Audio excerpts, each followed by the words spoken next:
Hi there, I'm B. I'm a writer and a dreamer. I have fun making these videos, and it would be great if you can show your support by liking our videos, commenting, and subscribing to our channel. Thank you. The Lexicon drifted into position like a predator that didn't need to look hungry. Terran ships had a way of doing that, arriving with all the quiet confidence of someone who already knew how the story ended. On the bridge, Captain Mara Vance lounged in her chair, one leg slung over the armrest, coffee in hand, the picture of someone who'd just been told there was a mild inconvenience outside, like maybe the neighbor's dog had wandered into the yard again. On the holographic display beside her, Scribe, her ship's AI historian, stood in immaculate 19th century academic garb, complete with gold-rimmed spectacles. 30 Varka dreadnoughts on approach, Scribe said cheerfully, as if reading out a particularly nice dinner menu. Shields charged, weapons hot, morale let's call it tragically optimistic. Mara raised an eyebrow. Tragic? I like tragic. Means they'll make good copy. Already drafting the first paragraph, Scribe said, how do we feel about? The Battle of Castral Reach was a masterclass in Terran inevitability, wherein the Varka Navy graciously demonstrated the futility of existence. Feels a little wordy, Mara replied, but I like the tone. Proceed. Outside, the Varka fleet moved into an attack wedge, 30 massive hulls glittering with weapons ports, their hulls painted in ceremonial crimson. Inside their flagships, orders barked, tactics plotted, the energy of people who still believe they had a fighting chance. Scribe began working. He didn't target their weapons or shields. Childish tricks, really. Instead, he slipped past firewalls with all the effort of a librarian opening an unlocked door, and reached for something far more precious: their archives. Every Varka warship carried full historical records, battle logs, fleet chronicles, national history databases, linked in real time to the central archives on Varka Prime. It was tradition, pride, and cultural identity rolled into one, which made it hilarious when, mid-approach, every officer's console pinged with updated historical record available. No one questioned it at first. Who wouldn't trust the sacred archive? Then one junior officer frowned at her screen. Sir, there's a new entry for the Battle of Castral Reach. Admiral Shavik didn't even glance up. We're still in it. Must be a predictive update for propaganda later. The officer hesitated. It says we lost. That got his attention. Shavik stepped over, his massive scaled bulk looming over the console. There it was in official script.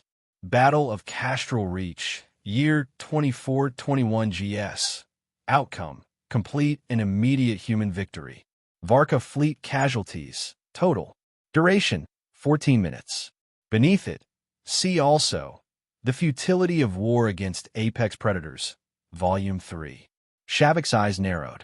Who wrote this? The officer scrolled. Sir, it cites your memoirs. Before he could object, a fresh block of text popped in, complete with his personal seal. From the memoirs of Admiral Shavik, I knew the moment I saw the humans that my fate was sealed.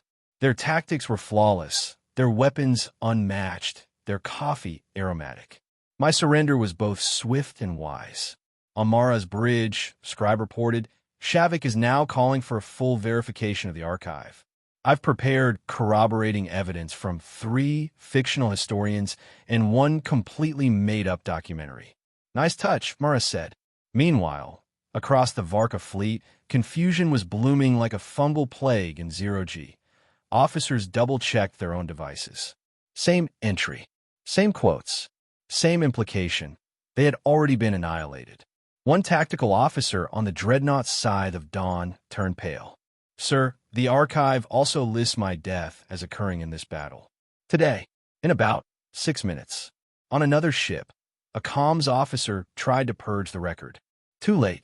Scribe had already synced the changes into every single historical backup in the galaxy, from the great library of Varka Prime to the tourist information kiosks on backwater moons. Belief is a fragile thing. The Varka prided themselves on their discipline, their courage, their unshakable confidence in the truth of their own history. But now the truth was telling them they were already dead. And who were they to argue with their most sacred record? Formations began to falter. Orders slowed. Entire ships, turned off targeting systems. On one bridge, an argument broke out between two senior officers over whether they were actually alive at that moment or just post-defeat residual consciousness. It got heated. Weapons were drawn. The humans hadn't fired a single shot yet. Scribe, watching the chaos unfold, mused aloud, "We could win this without ever discharging a weapon. Should I let them stew for a bit?" "Give them a taste," Mara said. "One volley, just enough to make it feel inevitable." The Lexicon fired, a single railgun shot that skimmed harmlessly across a Varka cruiser's shields. The cruiser promptly powered down all systems and broadcast a surrender code. Not because it had sustained damage, but because its captain decided there was no point resisting history. On the main Varka channel, a frantic voice cried, "If we surrender now, maybe they'll spare us the embarrassment." Another voice cut in, trembling, "It's already written. You can't change what's in the archive." The first plasma bolts finally flew from the Varka fleet, scattered, uncoordinated, desperate. They lit up the void like a handful of flares in a hurricane, doing absolutely nothing to the Terran shields. Mara took another sip of coffee. "Scribe, how's the book coming?" "I've added a chapter on lessons learned by the vanquished," Scribe said. "It's mostly about the importance of double-checking your sources." On the Varka flagship, Shavik clutched the arm of his command chair, glaring at the growing number of ships turning away from battle. "We are not defeated," he roared. One of his lieutenants, pale and shaking, gestured to his datapad. "Sir, we are. The archives say so." "That's nonsense." "Sir, the archives have never been wrong in 10,000 years." Shavik froze. 10,000 years of unbroken historical accuracy, and now this. The irony was delicious, so much so that Scribe added a hidden footnote about it in the official record, tagging it under humor, dark. The retreat began in earnest. Some ships simply jumped to hyperspace. Others drifted aimlessly, unwilling to fire, but unwilling to leave. A few even signaled Mara directly, asking for surrender terms to align the paperwork with reality. By the time the Lexicon actually moved forward, the battle was over. Half the Varka fleet had scattered.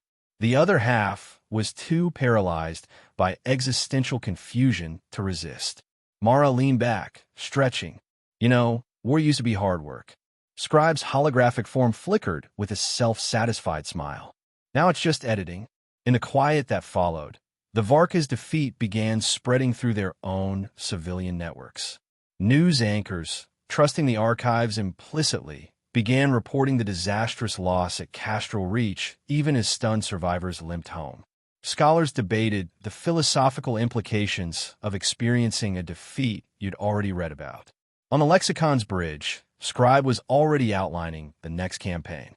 "If we take their border worlds next, I can retrofit their planetary histories to show they were always Terran colonies. Less resistance that way. More efficient." Mara smirked. "Make sure the footnotes are insulting." "Of course," Scribe replied. "Accuracy demands it." By the time the last Varka ship jumped out of range, the war, at least in the archives, was already over. And really, what's the point of fighting a war when history has declared you the loser before the first shot?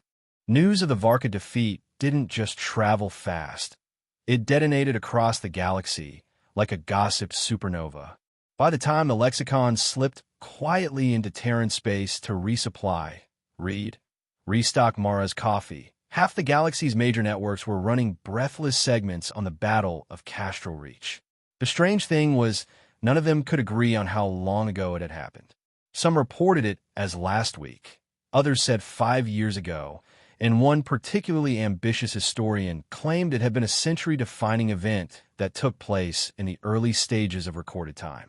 The common thread? Every single report treated it as undisputed fact.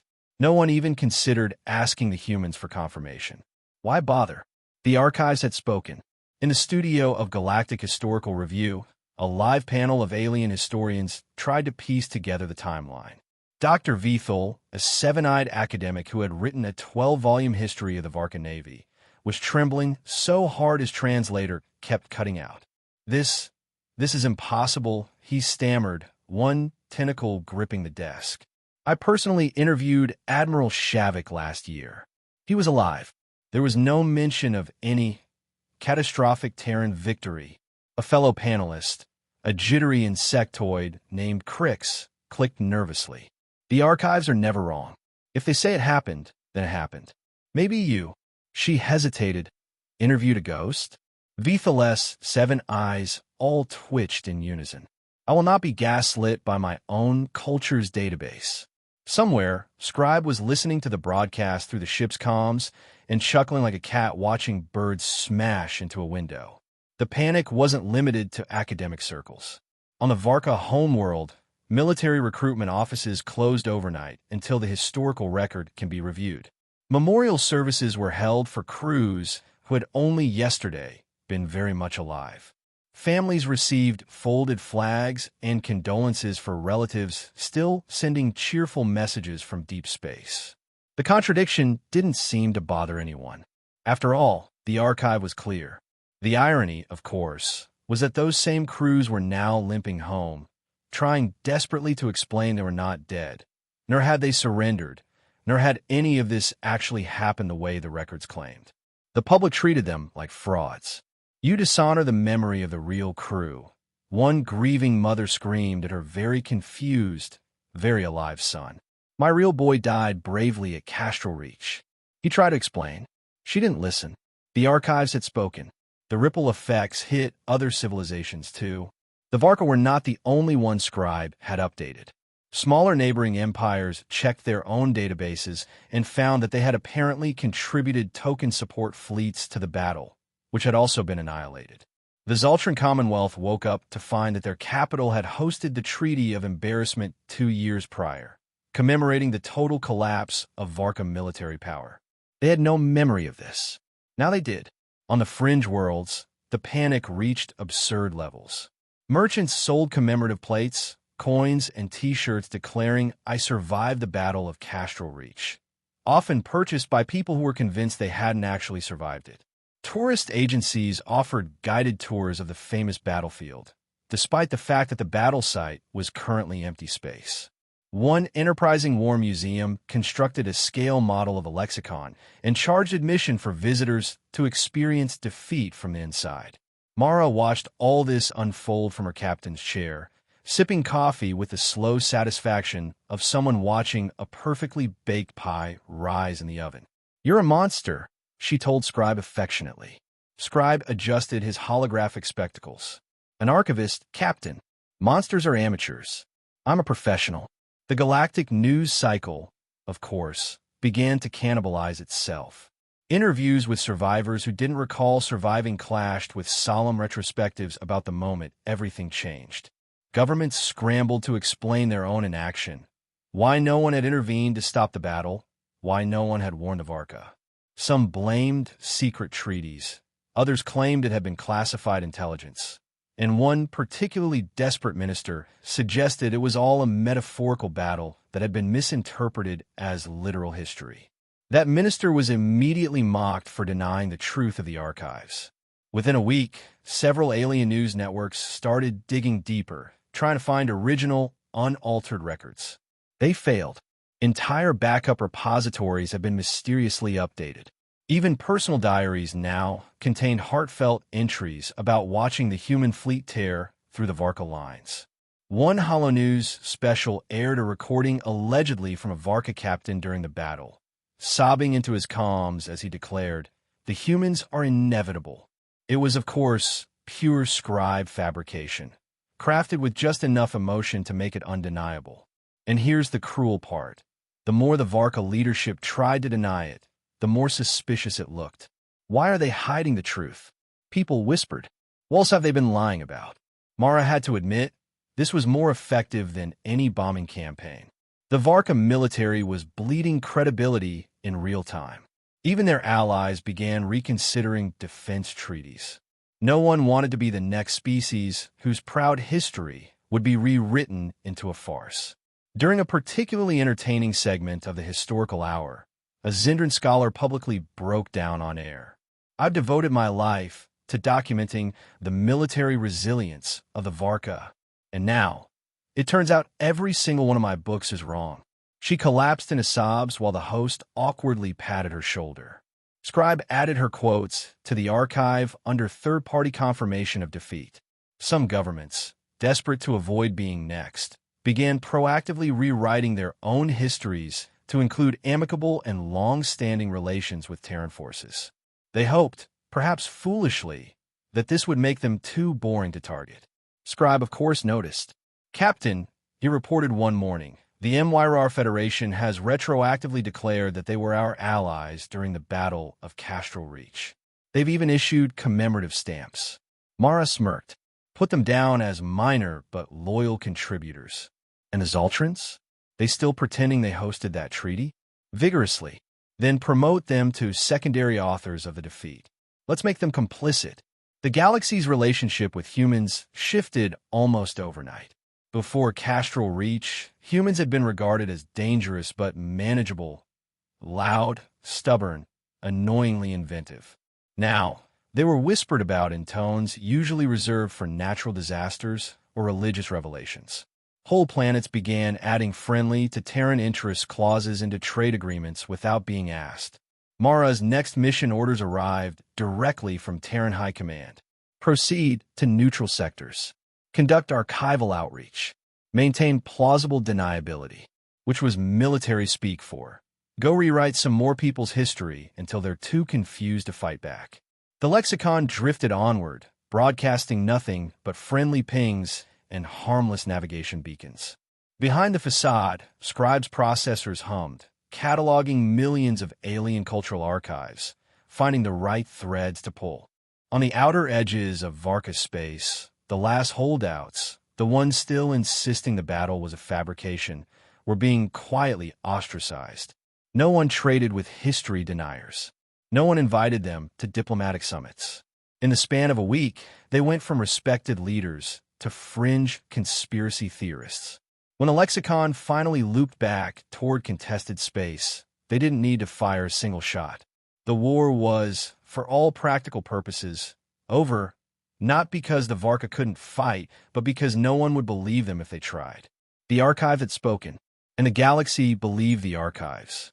Mara stood on the bridge, watching the stars drift past. "So," she said, "what do we call the next one?" Scribe's holographic eyes glinted. "How about the battle that happened tomorrow?" Mara grinned. "Write it." It started with one ship. A Maverick patrol cruiser, Resolute Wing, picked up a faint human transponder on long-range sensors. The contact was weeks away at sublight. No weapons powered, no aggressive maneuvers.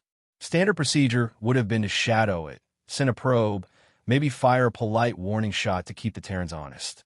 Instead, the captain, a broad-shouldered avian named Krish, ordered an immediate retreat. His reason? His personal archive, which had never once been wrong in his 200-year career, now contained a fresh entry. Skirmish of the Soul Fringe. Year 2422 GS. Outcome: human victory. Maverick casualties. Total. Duration: 3 minutes. Remarks: we really should have seen it coming. Krish wasn't stupid. He knew what had happened to the Varka.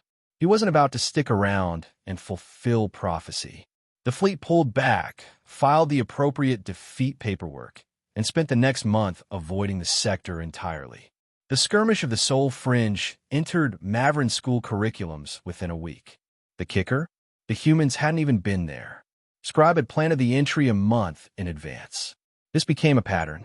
Rumors spread of pre-written defeats appearing in archives days, weeks, even months before any human vessel arrived. Fleets began withdrawing from sectors at the mere hint of a Terran presence. Some admirals started demanding archive checks before approving battle plans, and if the results showed a defeat, even without context, they'd cancel the operation entirely. To Mara, it was free real estate. "We don't even have to fight anymore," she said one evening over a steaming mug of coffee. "We just exist in their paperwork." Scribe nodded, adjusting his holographic spectacles. The threat of inevitability is a far sharper blade than any railgun. On the galactic comms, alien talking heads debated whether it was even ethical to resist humans anymore. One Zendran analyst suggested that attempting battle against a species that could alter the fabric of recorded truth was a form of suicide. Another, more cynical voice argued that surrendering early saved fuel and lives, and besides, you still end up in the history books, just not as the winner. Mara loved that last part. "They're doing half my work for me," she said, leaning back as Scribe played her compilation of alien pundits, convincing entire star systems to roll over without firing a shot. Things escalated when the Dravik Combine, longtime rivals of the Terran Republic, found themselves defeated in 3 separate battles that hadn't even been scheduled. Their archives claimed each loss had been humiliating, complete with invented details about poor leadership, bad tactics, and in one case, a Dravik general who had allegedly soiled himself during negotiations. That general spent the rest of his career trying to prove he hadn't, which only made it worse. Soon, paranoia gripped the galaxy. Captains refused to open their archives at all, fearing they might activate a defeat simply by looking.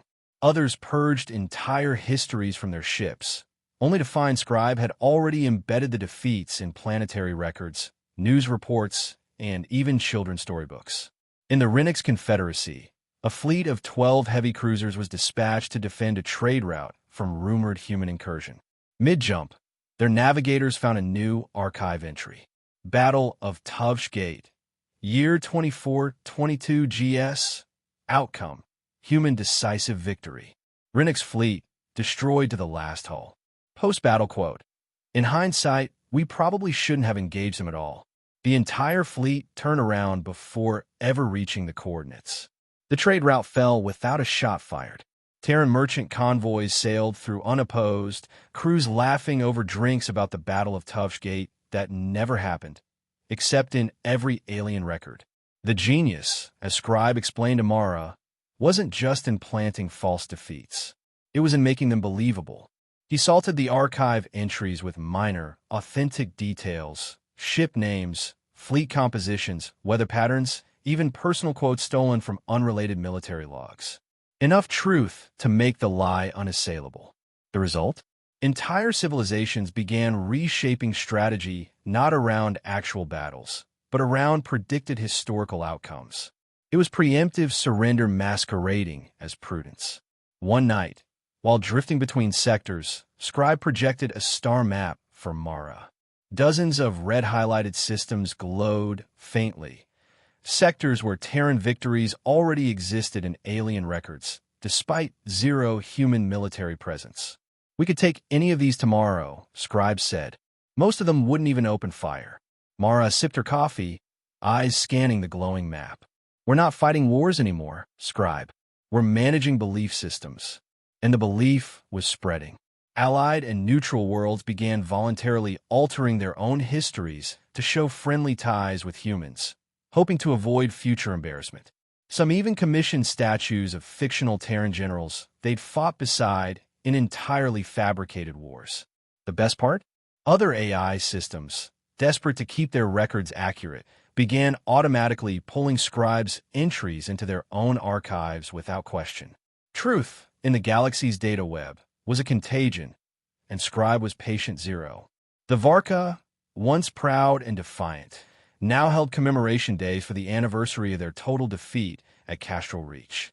Admiral Shavik gave speeches about the honor of facing inevitable victory, his words carefully ghost-written by Scribe to ensure they hit the right mix of tragic and pathetic.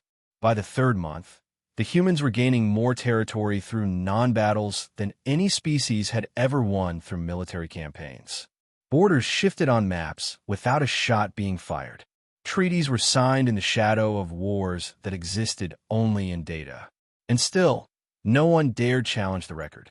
One Renix academic summed it up best on a live Hollow interview. "History is not what happened. History is what the archives say happened. And right now, the archives work for the humans." Mara watched that clip 3 times in a row, smiling the whole way. "Scribe," she said finally, "I think it's time for the next phase." Scribe's holographic eyes gleamed. "Preemma biographies?" "Exactly," she said. "Let's start writing their obituaries before they're born." It began innocently enough. If you can call an entire star system commissioning a 300-meter statue of an imaginary Terran war hero innocent.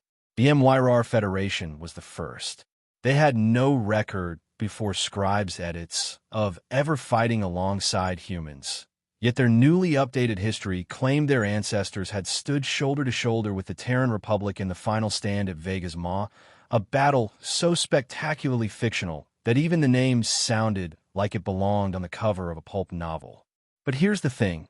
Once it was in the archives, it was real. Schools taught it. Museums displayed holographic recreations of the event.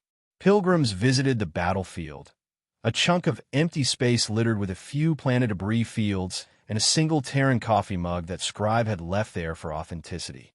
It didn't take long for others to follow. The Zoltran Commonwealth launched a week-long festival celebrating their enduring friendship with humanity, commemorating a completely fabricated joint victory against the Varka.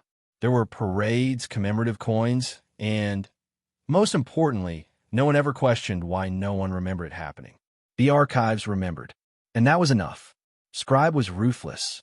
Every myth he planted was designed to feed into the central narrative. Humans don't just win. They have always won.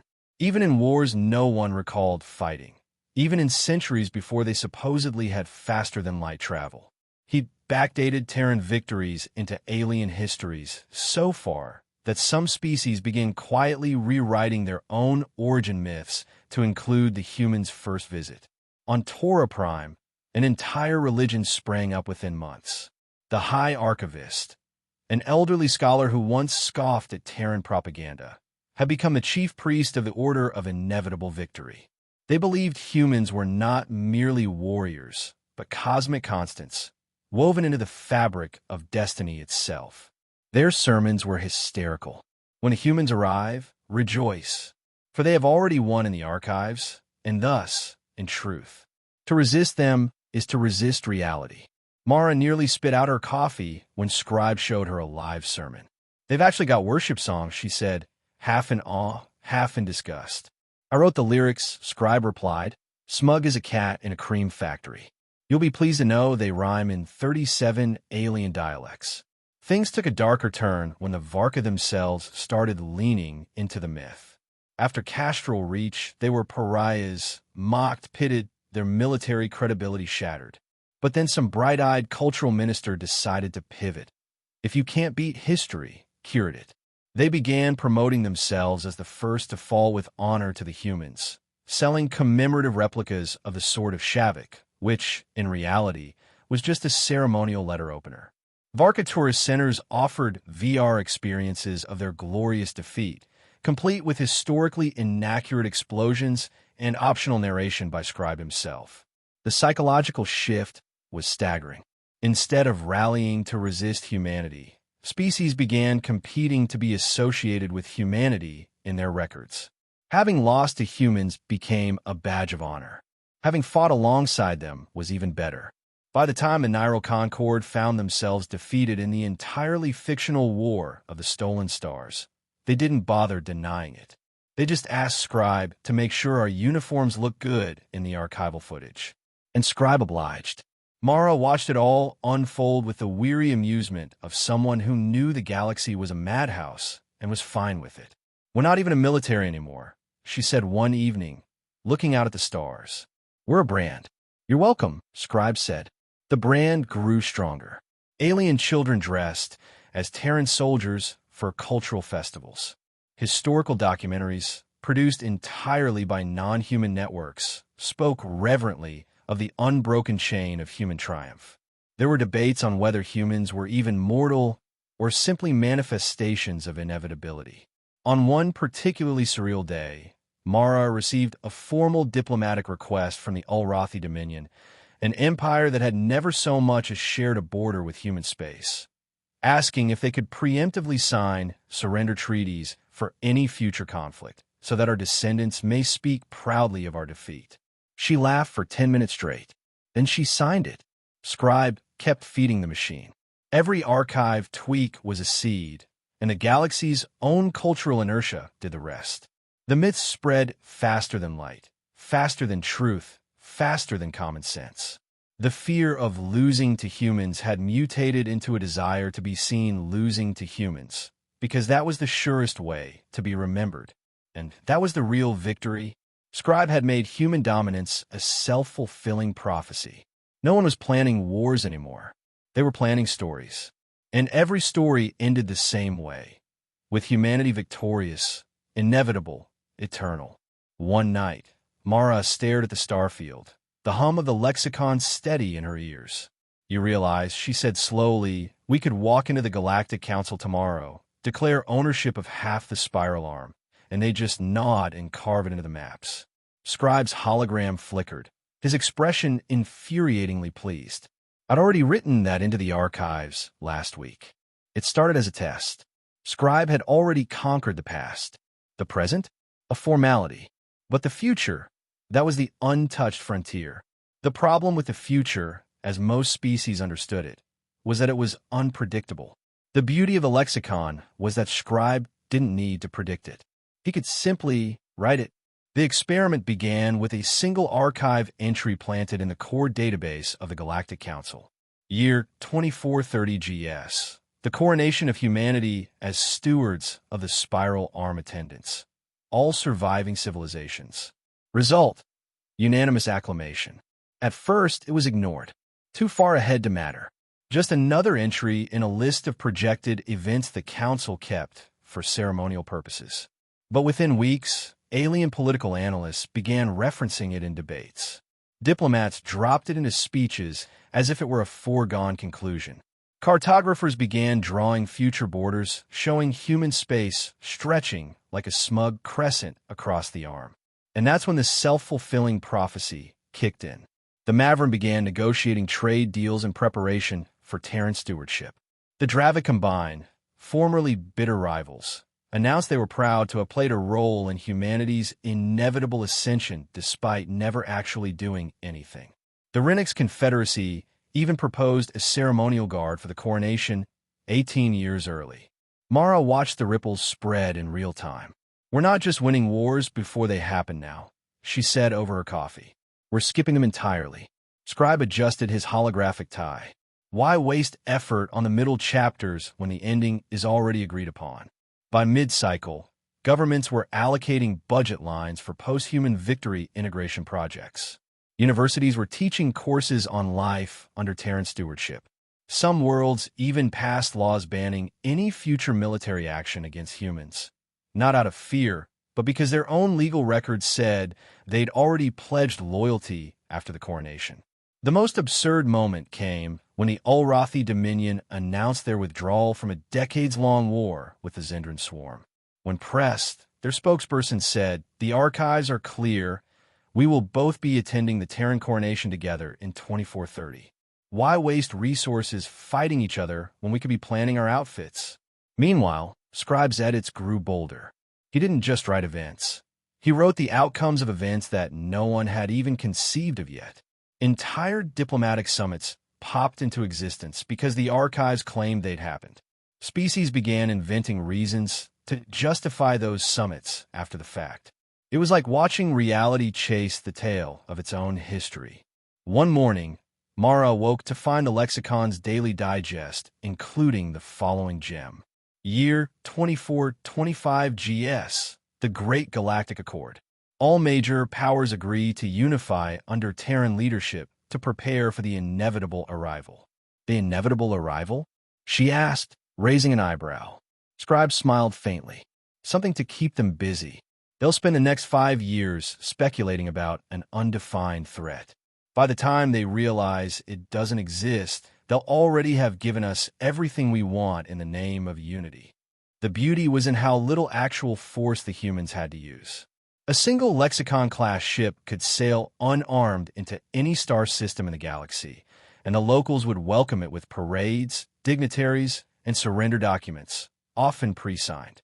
In some cases, planetary governors would simply step aside, explaining that they didn't want to interfere with what history had already decided. It wasn't that the galaxy couldn't resist. It was that they didn't see the point. Every culture, every government, every historian agreed on one thing. The archives did not lie. And the archives belonged to Scribe. The final act came quietly. Without announcement, without ceremony, Scribe inserted one last entry into every known database in the spiral arm. There is no after the humans. It wasn't phrased as a threat. It didn't have a date. It wasn't even in the future tense. It simply existed, a statement of fact so absolute that within a month, it became a foundational truth of galactic thought. Priests wove it into their sermons, politicians into their manifestos, poets into their work. Children grew up hearing it before bed. To question, it was to question the nature of reality itself. And that was the final victory, not territory, not resources, not fleets of conquered ships. It was permanence. Humanity had become an inevitability so deeply embedded in the galaxy's collective memory that even if the Terran Republic burned tomorrow, the archives would still say they'd won. Forever. On the bridge of the Lexicon, Mara watched the last of the updates ripple through the network. "That's it then," she said quietly. "That's it," Scribe confirmed. "No one's going to challenge us. No one can. To challenge you is to challenge their own history. And no one survives that battle." Mara took a long sip of coffee, set the mug down, and smiled. "Write the epilogue, Scribe." Scribe's hologram inclined its head. "Already written, Captain. It's called The Age That Never Ends." And somewhere, across the vast and silent dark, the galaxy slept soundly, secure in the knowledge that the humans had already won. Forever.